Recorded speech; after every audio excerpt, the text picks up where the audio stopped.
Hello my dear student, myself Richa Singh, your physics teacher. I will teach you today's topic of class 10th and my topic is electric generator. Okay, so we will see the detail how this electric generator works, what are the different parts of electric generator, what is the mechanism behind the electric generator and what is the main basic principle of electric generator. One by one I will explain you each and every term. Okay, so first of all we will see the mechanism behind the electric generator. My dear student, the meaning of electric generator that you are already knowing the meaning in this name, the generator which generates the electricity. Okay, the device which is used for generating the electricity is known as electric generator. The mechanism behind this is to convert mechanical energy into electrical energy. So how the mechanical energy is converting into electrical energy? My dear student, in electric generator we will take the rectangular coil.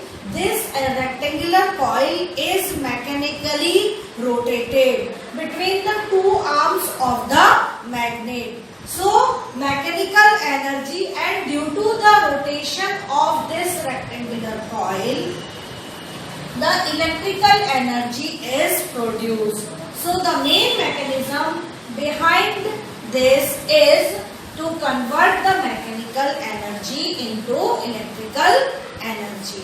Okay, now we will come to the principle behind the electrical generator, on which principle this generator works. Okay, so this generator works on the basic principle of electromagnetic induction. My dear student, this basic principle first introduced by Michael Faraday. Okay, so we will see the principle, that is the meaning of electromagnetic induction. Whenever the coil or the magnet are in relative motion, that means either the coil or the magnet, there will be relative motion between each other, then the EMF will be induced in the coil. What is the meaning of this word, the induced, my dear student? Because here there is no connection between the magnet and the coil. Then also the EMF is induced. So because of no connection between the coil and the magnet, the EMF as well as current is produced. So this produced word is here we are changing with the word induced. Induced means there is no connection between the magnet and the coil. Okay, so whenever there is a relative motion between the magnet and the coil, the EMF will be induced. This EMF is called the induced EMF. So it is based upon electromagnetic induction. Okay, this phenomenon is called electromagnetic induction. Now there are various parts of this electric generator. One by one I will discuss. Here we will take the rectangular coil ABCD. Okay, and see here, this rectangular coil ABCD is also called the armature. Okay, actually, and this armature is made up of copper wire. Here this armature is made like this. This is the soft iron core. This is the soft iron core, and around this soft iron core so many turns of copper wire are there, and in this way this armature is made. Okay, and this rectangular coil ABCD is placed between the two poles of the magnet. Here the field magnets are used. Okay, Then the rectangular one end of, see here, one end of the rectangular coil is connected with the slip ring R1 and the other end is connected with the slip ring R2. Okay, so the two rings here we have used the ring R1 and R2. Why we are using the ring here R1 and R2? Because when the coil is rotated, there will be no jumbling between the wires of the coil. So that's why we are using these rings. Okay, and these slip rings are conducting with the inner side made insulated. Okay, then see the brushes B1 and B2. Here the two brushes B1 and B2 are there, which are connected with the external circuit, that is load circuit. Here we have connected the brushes B1 and B2 with the galvanometer. My dear student, these slip rings are rotated as the armature coil is rotated, then these slip rings are also rotated. But the position of these brushes are fixed. They will not rotate along with the rotation of the ring R1 and R2. Okay.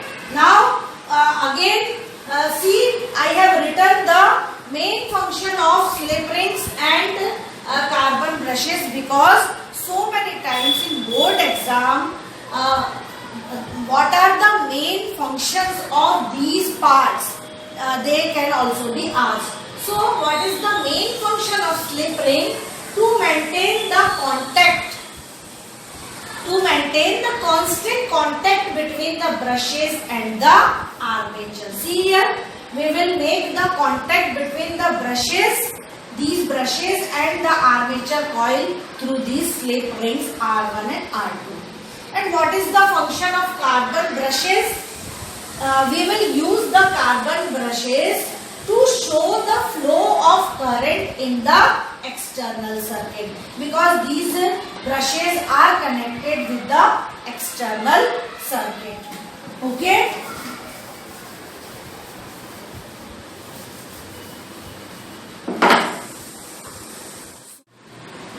Now we will see the direction of induced current.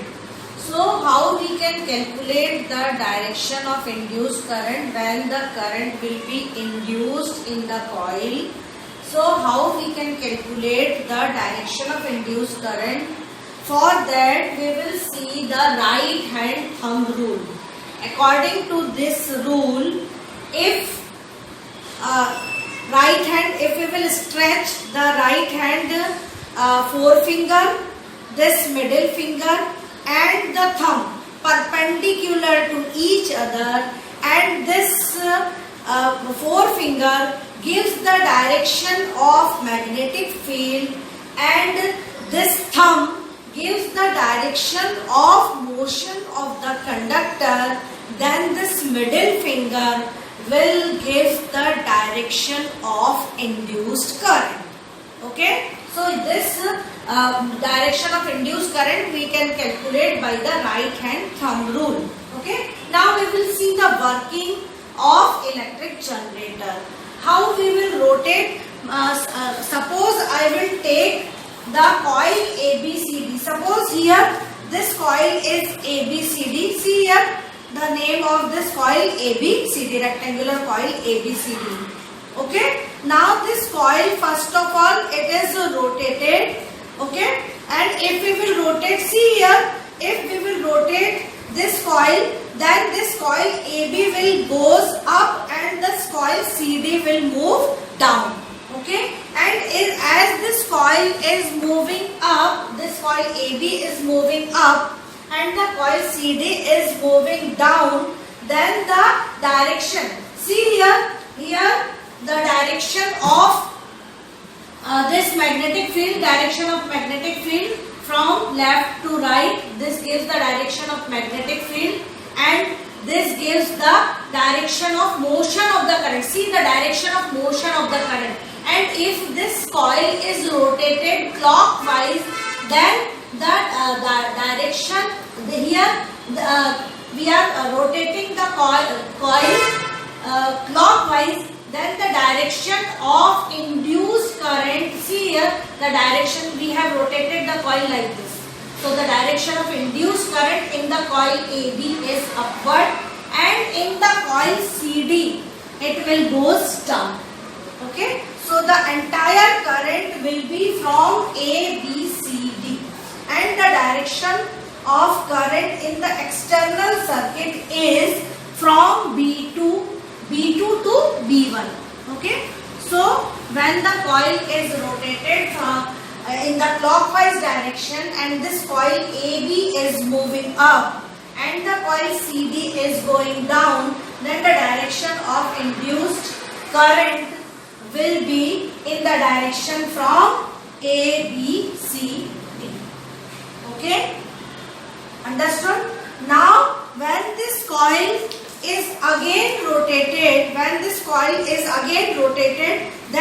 CD coil will goes up and the AB coil will goes down. After half rotation, the CD coil will goes up and the AB coil will goes down. Okay, and in this case, now what will happen? The direction of induced current will also be opposite, and now the direction of induced current is from CDBA. Okay, now see that means after every half rotation the direction of current is changing.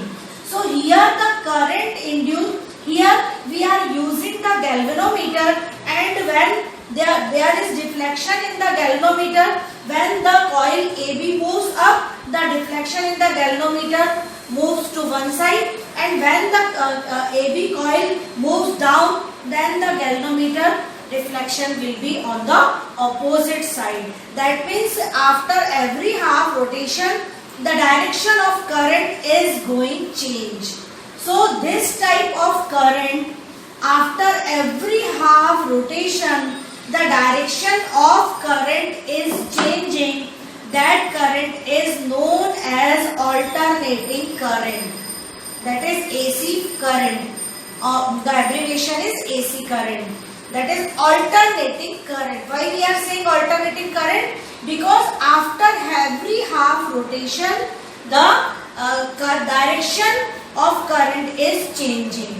And here, as we are knowing that the direction of current getting maximum and minimum when the coil is perpendicular. When the coil is perpendicular to the magnetic field, the induced current will be maximum. See here by the right hand rule. Okay, and when the coil is parallel to the magnetic field, then the induced current will be zero. Okay, so after every half one rotation, after every half rotation, the current will become maximum and then zero, and then again maximum in the reverse direction and again zero. So the current produced due to this generator will be the alternating current. Okay, but if we will use here the split ring, okay, which type of rings we will use? If we will use the split ring that we have already used in electric motor, that is this type of half semicircular ring, then what will happen? Because the slip rings after every half rotation, then the direction of a ring will also changes. So after every half rotation, the direction of current will not change. After every half rotation, the direction of current will not change, and we will get the direct current. Okay, so by using the split rings, we can obtain the direct current. So my dear student, there are two types of generator: AC generator as well as DC generator. In DC generator, the direction of current is not changing, and in AC generator, the direction of current is changing after every half cycle. I think you understood the principle as well as working of the electric generator.